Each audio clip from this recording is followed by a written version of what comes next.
All right, YouTube. Once again, it's Kennard Vernon Stewart here for the podcast talking Auburn football. Go ahead and subscribe to Vernon Speaks Sports Auburn, and we are scouting the enemy. Go ahead and subscribe to Vernon Speaks Sports Auburn. Also become a member, and as always, it's great to be an Auburn Tiger, War Eagle. All right, so week 2, Auburn takes on a somewhat familiar foe, San Jose State. Played San Jose State back in 2014. San Jose State put up a fight for a little bit, but then Auburn proved to be too strong at that time, and I think that's going to be the same outcome this year. One thing that we got to look at with San Jose State, their roster is pretty decent for their level of play. Things should be kind of revved up for them. For this season, they're looking at a 7-5 worst case scenario type situation. But I think that a situation that we really got to look at is the fact that Auburn probably won't be one of the 7 wins for this season. Just thinking about the games that San Jose State was, genuinely had an opportunity. They were kind of similar to Auburn. A different bounce of the ball, a different play call, a different situation. And you're looking at a San Jose State that could have won their conference last year. And that's going to be the same case for Auburn and San Jose State this year. The 2021 Spartans were expected to finish second in the conference. They finished 4th at 5-7. And it's just unfortunate what happened with San Jose State last year, where they had an opportunity to do some great things there. But now, here's some reasons that we could probably look at a challenge for Auburn, at least from a perspective to get them ready for that game against Penn State the following week. They have a quarterback. Transfer portal brought in immediately. And see, that's the thing.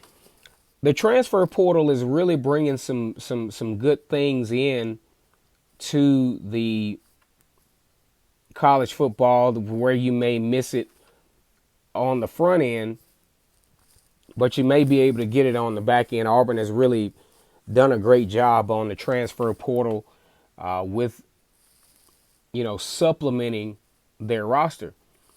Now, San Jose State has Cordero at QB's proven. He's a junior. He threw for 6,000 yards at Hawaii. So that's something that Auburn's going to have to look at. You have a secondary at Auburn that's really going to want to take advantage of this test early to get themselves ready for the stretch that's going to come, because you got Penn State the next week. You got Missouri, then you got LSU. So this is going to be a course of concern for the Auburn Tigers as they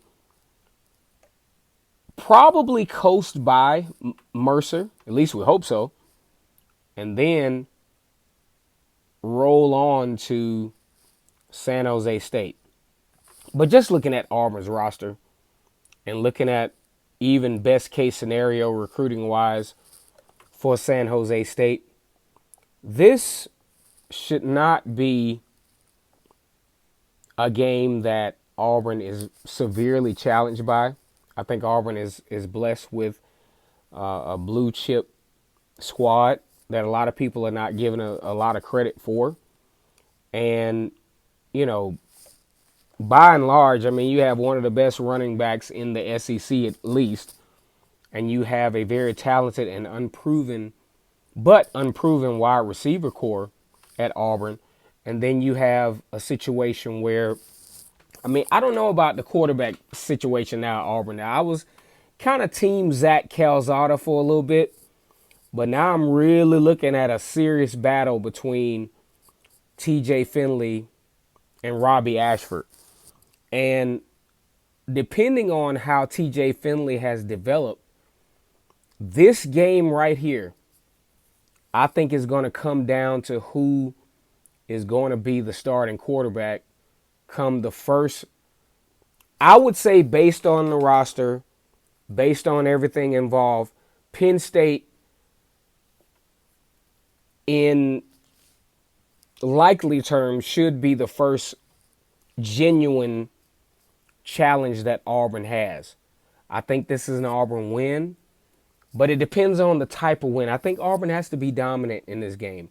I think Auburn has to really start to find some identity in this game that's going to help them down the stretch to get wins over Penn State, to get wins over Missouri, to get wins over LSU, to place Auburn in a position to where they become a really dangerous team down the stretch, kind of like 2013, where that win against Texas A&M put Auburn in a really dangerous position to win some games down the stretch, just like 2017, where the win against Texas A&M really put them in a dangerous position to win some games down the stretch. So I think this really shouldn't be a course of concern for Auburn. Go ahead and like this video, comment, and subscribe. And as always, it's great to be an Auburn Tiger, War Eagle.